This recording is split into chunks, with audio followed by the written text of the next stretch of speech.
Chyba każdy zgodzi się ze mną, że chodzenie do teatru i oglądanie spektakli jest rozwijające i uczące. Czasem jednak ograniczają nas finanse, albo tak jak teraz, teatry zostały zamknięte, a my na dobrą sprawę nie możemy wyjść z naszych domów. W sieci można znaleźć całkiem spore zbiory różnych spektakli, a w ostatnim okresie tych materiałów szybko przybywa. Dlatego podrzucę Wam kilka polskich i zagranicznych stron, gdzie można bezpłatnie obejrzeć naprawdę fajne spektakle, nie ruszając się sprzed ekranu komputera czy telefonu.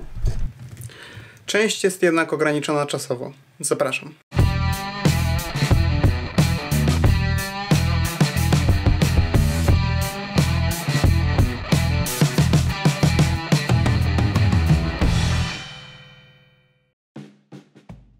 Cześć, witajcie. Ja nazywam się Grzesiek Orlikowski i jak co wtorek miło mi widzieć, że oglądacie mój kanał, czyli Bliżej Sceny.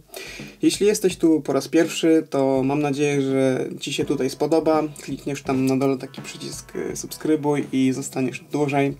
A chciałbym tutaj z Wami stworzyć największy taki kanał na YouTube o tematyce teatralnej i estradowej. Tymczasem nie ma co przedłużać i lecimy z propozycjami. Na początek Ninateka.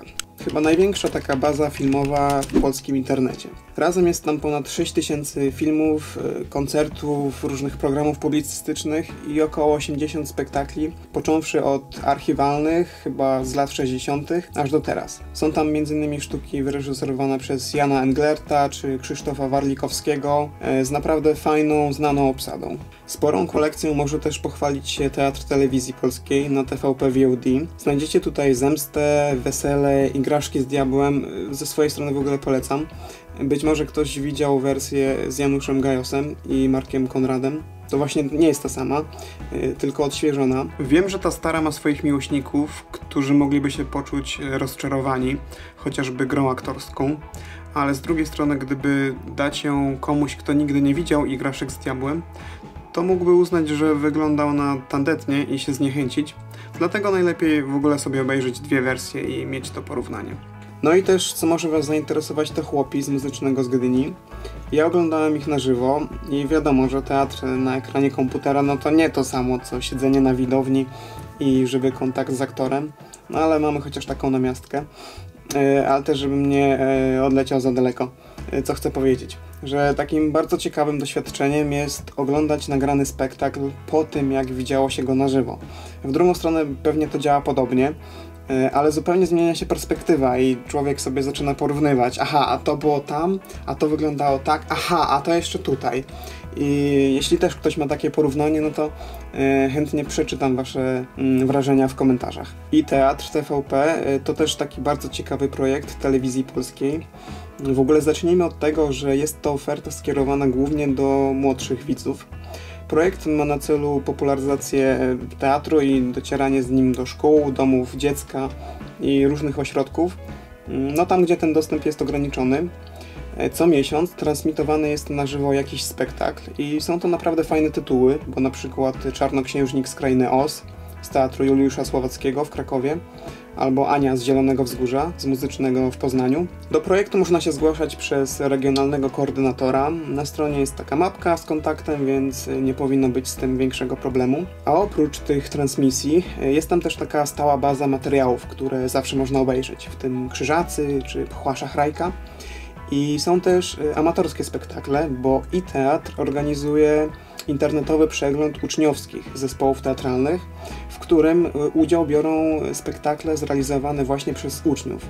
I myślę, że jest to bardzo fajna inicjatywa. VOD Teatr Wielki. Tutaj możecie obejrzeć realizację Teatru Wielkiego, Opery Narodowej oraz Teatru Wielkiego w Poznaniu.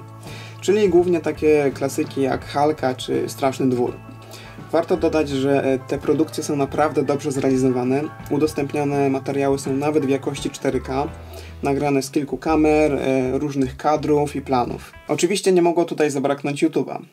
Nie będę Wam mówił, że macie oglądać Bliżej Sceny, bo to oczywiste, ale teraz będzie coś dla fanów musicali. Niedawno powstał kanał The Shows Must Go On i od razu zdobył ponad 500 000 subskrybentów.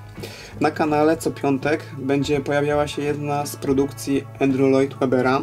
Pierwszy był już Józef i cudowny płaszcz snów w Technicolorze.